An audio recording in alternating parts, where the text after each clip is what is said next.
Assalamualaikum warahmatullahi wabarakatuh. Apa kabar semuanya? Semoga sehat-sehat semua ya. Oke, hari ini kita akan membahas tentang tips cara mengatur waktu. Setiap kita diberikan waktu yang sama dalam sehari, 24 jam. Tapi ada yang bisa mengaturnya, ada juga yang tidak. Ada yang sibuk ke sana kemari, tapi ternyata mungkin tidak mendapatkan hasil yang optimal gitu. Sementara ada orang yang dia punya banyak kesibukan, tapi dia bisa mengatur waktu sehingga bisa mendapatkan hasil yang optimal. Nah, bagaimana tipsnya supaya kita bisa mengatur waktu sehingga tidak bilang ke orang, wah saya nggak punya waktu. Padahal ternyata mungkin bisa jadi bukan tidak punya waktu, tapi bisa jadi kita tidak bisa mengatur waktu. Nah, ini ada tipsnya supaya kita bisa mengatur waktu kita yang 24 jam itu, dan juga dengan segala macam kesibukan kita, dengan multi peran yang kita mainkan ya. Setiap orang pasti punya peran yang banyak, tidak satu. Misalnya saya sebagai seorang laki-laki dewasa, perannya bukan hanya satu, bukan cuma seorang suami dari istri, bukan cuma seorang bapak dari beberapa orang anak, juga saya menjadi seorang pekerja, saya juga orang aktif di organisasi, dan juga peran di masyarakat. Nah, terkadang multi peran itu akan mengakibatkan jadi banyak aktivitas yang harus kita lakukan, dan terkadang waktunya bersamaan. Nah, bagaimana cara kita mengaturnya? Nah, ini ada tips-tipsnya ya. Nah, tipsnya ini 4D ya, atau 4D, karena ini pakai bahasa Inggris tipsnya. Nah, yang pertama adalah don't, jangan. Apa maksudnya? Don't ini artinya kita harus bisa memilah untuk tidak melakukan kegiatan atau tidak melakukan suatu hal.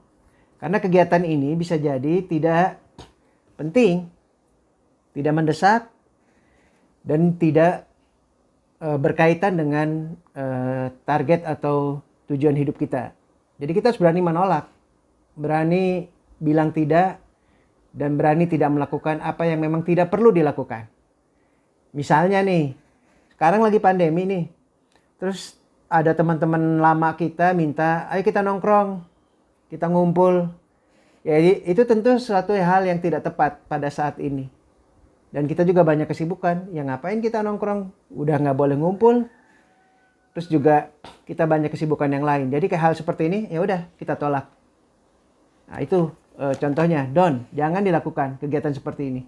Bisa juga berbentuk misalnya main games. Kita lagi banyak kesibukan, tapi kita malah sibuk main games, sibuk nonton TV misalnya. Nah, itu lebih baik jangan dilakukan.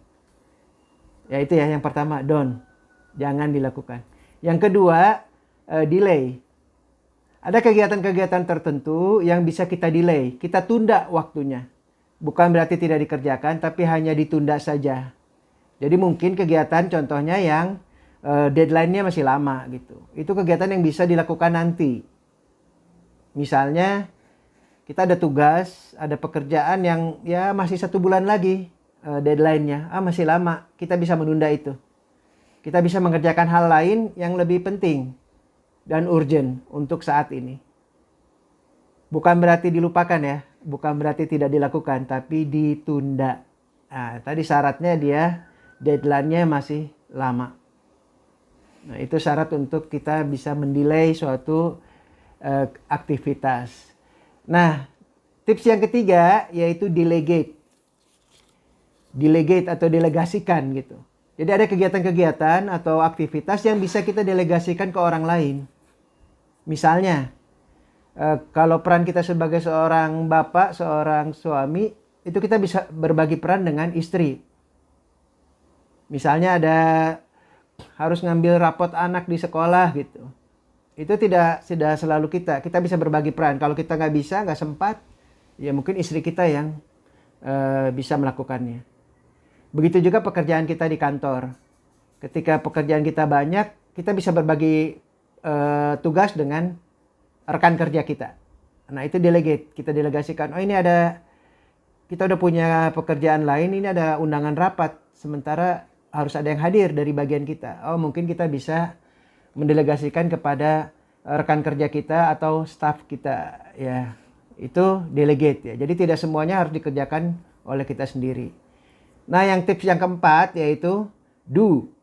Lakukan. Ini satu pekerjaan yang memang harus kita lakukan sendiri karena memang ini urgent, penting, dan tidak ada orang lain yang bisa melakukannya. Jadi harus kita sendiri. Nah, maka ya kitalah yang melakukannya.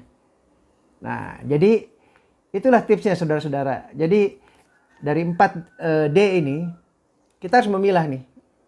Mana kegiatan kita yang harus ditolak, mana yang bisa di-delay, ditunda, mana yang bisa didelegasikan ke orang lain, dan mana memang yang harus dilakukan oleh kita sendiri. Nah, itu jadi kalau mau setiap hari kita bikin to-do list, ya, daftar yang harus kita kerjakan. Kalau memang banyak daftarnya, kita pilih mana yang harus dikerjakan sendiri, mana yang didelegasikan, mana yang di-delay, dan mana yang tidak perlu kita lakukan. Tapi kalau daftarnya sedikit gimana? Ternyata kegiatan kita nggak banyak. Ya udah, itu lebih mudah ngaturnya. Nggak usah pakai tips. Oke, sampai di sini saja tips kita untuk hari ini. Terima kasih atas perhatiannya. Semoga kita bisa mengatur waktu dan menjadikan hari kita bermanfaat untuk banyak orang. Salam bahagia. Assalamualaikum warahmatullahi wabarakatuh.